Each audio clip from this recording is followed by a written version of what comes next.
Especialmente conhecido na nossa praça, um veterano de jornalismo em Angola, e não só, alguém que tem trabalhado para o Jornal de Angola, para a Rádio Nacional de Angola, trabalhou muitos anos para a BBC, foi seu correspondente em Angola, não é?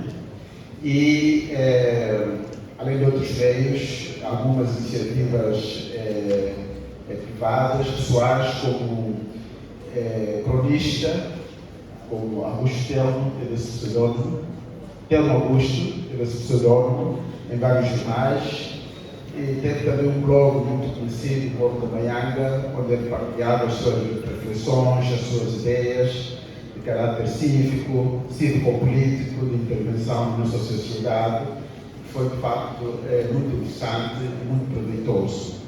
E depois também é convidado para jornais internacionais, para entrevistas, comentário político e não só. E, portanto, foi uma honra ter aceito, foi uma honra para nós ter aceito este convite, dentro dos seus afazeres, para estar aqui conosco nesta reflexão. Então, vou dar a palavra, também está aqui o Luís Gimbo, quando está aí no arranjo técnico, vou dar aqui a palavra, portanto, ao Reginaldo Silva, para um breve comentário, por um lado, sobre se acabou de dizer, mas também, sobretudo, naquilo que é o seu métier, que tem a ver com a comunicação social e toda a relação entre a comunicação social e o processo eleitoral. Reginaldo Silva, mais uma vez, muito obrigado pela tua presença. Obrigado, Paulo. Antes de mais, uma saudação muito especial aos estudantes da Piaget.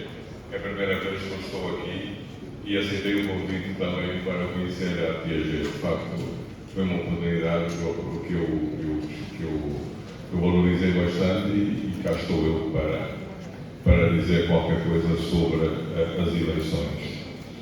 Bom, evidentemente, como jornalista, sempre me interessei mais, evidentemente, a parte política interessa-me bastante, porque, de facto, a decisão política de todos nós é canalizada para aquele dia, não é? Temos 5 em 5 anos, os cidadãos têm essa possibilidade de mudar o rumo do país ou de mantê-lo conforme ele está, com outras promessas, certamente, mas de facto é um momento da maior importância para qualquer democracia que se preze, e nós temos de facto tido essa oportunidade durante os últimos, se quisermos, 30 anos, incluindo as eleições falhadas, entre aspas, de 92.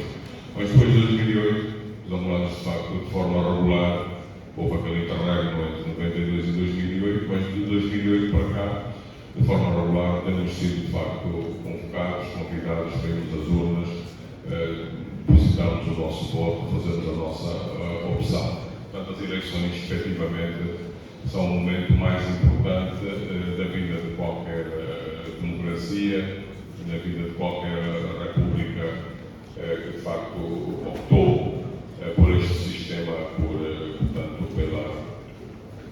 pela via eleitoral, para definir o seu futuro de curto prazo. Bom, concretamente, para não perder muito tempo, em relação ao que nós acabamos de ouvir aqui, deste relatório que nos foi apresentado, evidentemente que eu estou de acordo com a cobertura mediática, não é?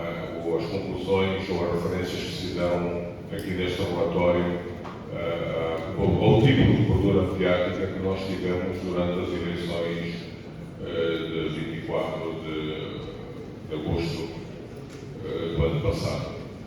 Tive a oportunidade já de manifestar por vários meios esta minha avaliação em relação ao tipo de cobertura que tivemos, inclusivamente tive a iniciativa de elaborar um pequeno relatório especialmente concentrado, digamos, na cobertura que as duas televisões fizeram, e neste momento as duas televisões já são públicas, a TPA e a Zimbo. A Zimbo, como sabemos, era uma televisão privada, mas a partir de certa altura, como resultado de tudo quanto nós conhecemos, a Zimbo passou a pertencer também ao setor público da comunicação social, que é o setor efetivamente dominante, é aquele que cobre a maior parte do país e que de facto influencia de longe muito mais a opinião pública, se quisermos fazer uma comparação com os outros órgãos chamados tradicionais, mas também podemos incluir aqui a chamada mídia digital, onde temos agora a vibrante mídia social, ou as redes sociais e por aí adiante. Continuo a pensar que, efetivamente, as televisões, as duas televisões, são aquelas que mais influenciam a opinião pública e são aquelas através das quais os candidatos, os protagonistas da nossa vida política manifestam os seus pontos de vista, discutem os seus pontos de vista e tentam, obviamente, influenciar o eleitorado, tendo em vista a famosa captação do voto. Portanto, como eu dizia, estou de acordo basicamente com a conclusão que houve efetivamente uma má e desequilibrada cobertura da campanha eleitoral, sobretudo que eu, como também disse, tive a oportunidade de refletir já neste relatório, pequeno relatório, ensaio de relatório, se quisermos, né, que eu próprio elaborei, com base na observação que fiz da cobertura feita pela televisão pública de Angola e pela ZIGO. Portanto, este relatório eu fiz chegar à própria Comissão Nacional Eleitoral, sei que eles receberam, não sei que tratamento deram aquilo ou vão dar, mas pelo menos acho que cumpri, digamos, com a minha parte, se quisermos. Temos muito essa ideia de que cada um deve fazer a sua parte, mas na hora de fazer a nossa parte, a gente esquece qual é essa parte e não fazemos nada. Eu tentei fazer alguma coisa como jornalista, não sei se mais alguma, tirando o Sindicato de Jornalistas também fez, mas eu fiz individualmente e fiz chegar estas minhas conclusões sobre a cobertura que tivemos e que, efetivamente, tenho também concluído, influenciou, mal ou bem, para mim influenciou mal, os próprios resultados. Podia influenciar muito melhor se tivéssemos, de facto, uma cobertura da campanha eleitoral mais à altura das referências que todos nós aceitamos e que, efetivamente, fazem parte da nossa lei eleitoral. A nossa lei eleitoral é muito clara em relação às obrigações da comunicação social. E aqui não falo apenas da comunicação social pública, falo de toda a comunicação social. A lei eleitoral angolana, no que toca à campanha eleitoral, não deixa margem para qualquer dúvida, absolutamente nenhuma. É uma lei clara que diz que durante a campanha eleitoral nenhum órgão pode tomar partido. Nenhum. Está claro. Portanto, a cobertura tem de ser imparcial e a parte também interessante, mesmo nos espaços de opinião, tem que haver sempre equilíbrio. Para sermos mais concretos, num programa de opinião, de debate, onde esteja alguém que se sabe que é claramente favorável a uma das tendências políticas, tem necessariamente, o gestor deste espaço tem necessariamente que ir encontrar da oferta que o nosso mercado tem, de opinion makers, de comentadores, de intelectuais, de académicos, alguém que efetivamente tem uma visão diferente daquela. Portanto, isto é um esforço que o próprio jornalista tem que fazer. Não pode ter duas pessoas da mesma tendência porque perturba a campanha eleitoral. Portanto, é o chamado princípio do contraditório, que também está claramente definido na nossa lei eleitoral, no que toca ao período da campanha eleitoral, que, como todos nós sabemos, são 30 dias antes da realização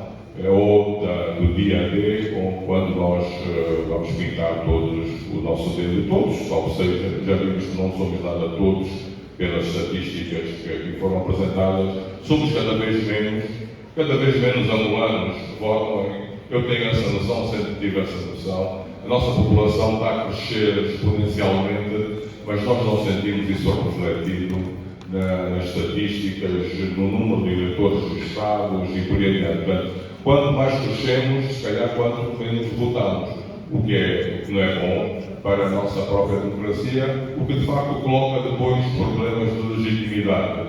Falou-se aqui em 25%, de facto há países em que os presidentes são eleitos às vezes com menos, mas nós não temos que pensar nos outros países, temos que pensar no nosso, de facto temos que melhorar esta questão da participação eleitoral, aumentar de forma vigorosa este número de pessoas que todos ou de 5 em 5 anos é chamado a votar. E portanto, como todos nós sabemos, este número de pessoas vai ser cada vez mais jovem, cada vez mais ligado, ou menos ligado ao passado das afetividades, ao passado dos votos étnicos. Vai ser um voto, sobretudo um voto urbano. A maior parte da população angolana está concentrada nas grandes cidades, com Luanda a dominar esta corrida, digamos, esta corrida da urbanização. E, portanto, o voto, necessariamente, até as tendências vão mudar, porque a juventude de hoje, as pessoas que fazem 18 anos, de certeza que não pensam como eu, de certeza que não têm as minhas preocupações, e de certeza que quando lhes for pedir para votar vão pensar diferente, pelo menos das pessoas mais novas, ou das mais velhas, ou dos seus pais. Há aqui uma nota que eu gostava de deixar bem clara, que lamentavelmente, em termos de cobertura mediática, e sempre, digamos, na direção desta avaliação menos positiva da cobertura mediática das eleições, estas eleições, mais uma vez, não permitiram que os angolanos, digamos, assistissem a um debate direto entre os dois principais candidatos. Portanto, isto não é bom.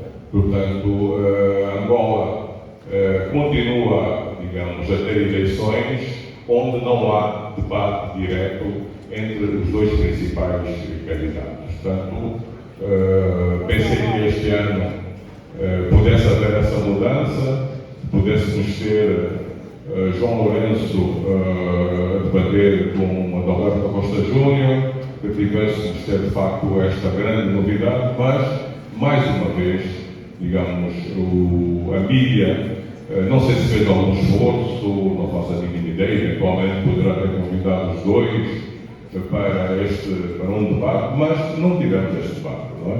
E isto, de facto, não parece que seja a melhor solução para o esclarecimento da opinião pública, porque acho que, para além da campanha, para além da divulgação dos programas, para além dos comícios, do porta a porta, da distribuição de propaganda e por aí adiante, para além de tudo isso, os eleitores querem ouvir, de viva voz, em direto, as propostas, os argumentos dos dois principais candidatos. Portanto, já vimos que Angola virou um sistema novamente bipartidário e, portanto, não há melhor solução mediática do que promover o debate entre os dois principais candidatos. E não tivemos este debate. A mídia não foi capaz de convencer os dois principais candidatos.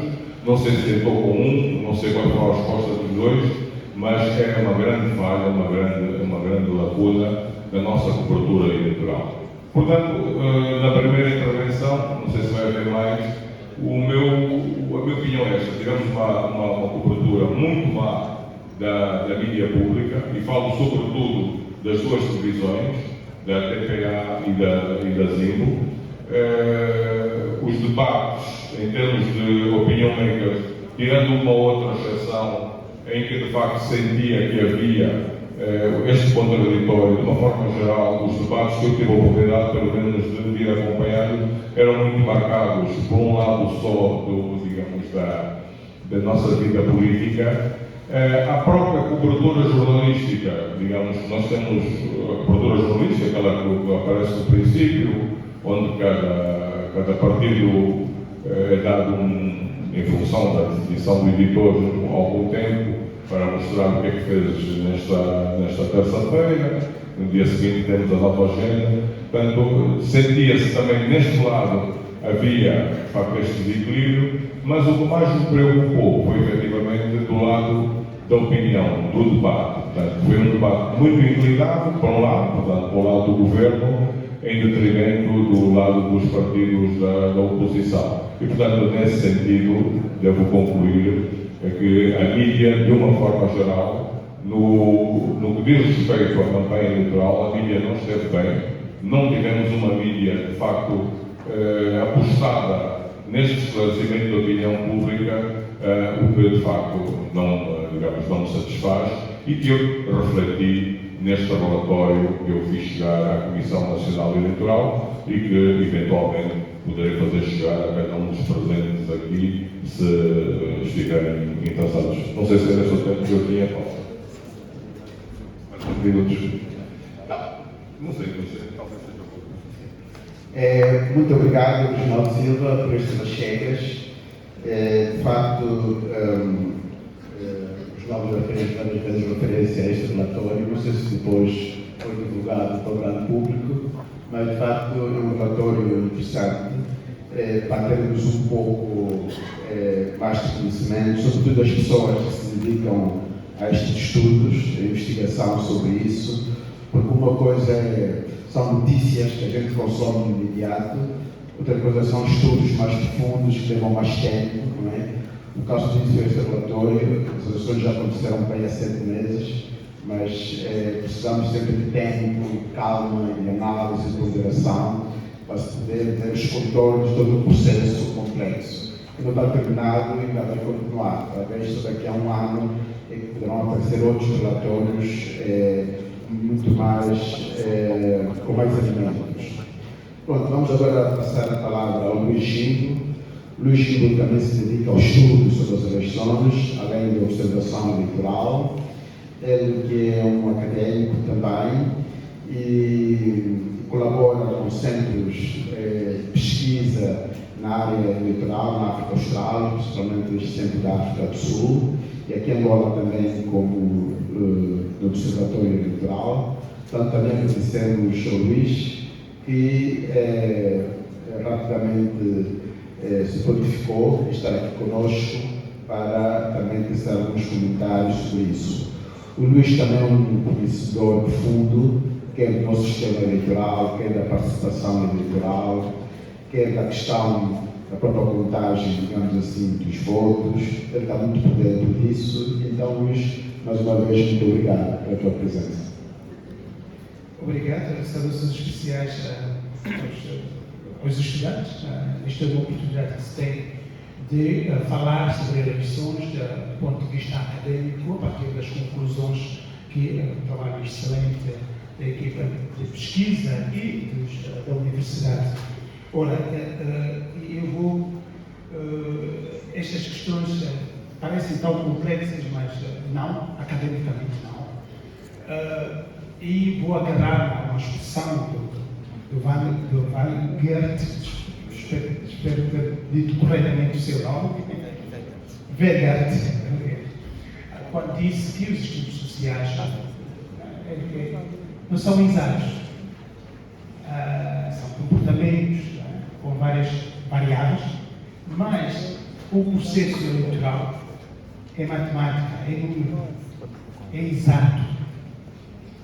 E o desafio é